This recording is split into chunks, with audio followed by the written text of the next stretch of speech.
Honourable member for Welland. Well, thank you, Mr. Speaker. And as someone who's been through the bargaining process for a number of years, this intervention by the minister actually unlevels the playing field in bargaining. I mean, bargaining is set up in a traditional methodology where, indeed, if a strike or lockout comes, it is a difficult situation for the general public, who may indeed need the service. But more importantly, it's actually a huge sacrifice by workers. It isn't just an easy piece for them, oh, we'll go on the picket line and all will be well.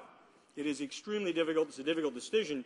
And the decision to whether they would want to go on strike or not was actually taken by the workers, who actually voted to go and do that.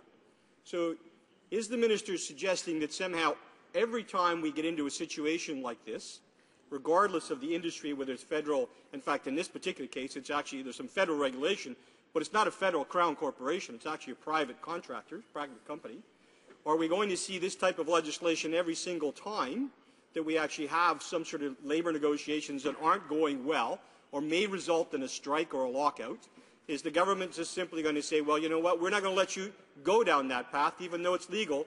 We're simply going to tell you, we'll enact a settlement, we'll push you to the wall, and at the end of the day, we'll just simply disrupt the bargaining process and we won't have bargaining at all. If that's the case, maybe you should help employers and help the unions understand that there's no sense, apply for binding arbitration and never bother having a set of negotiations because they will not come to conclusion.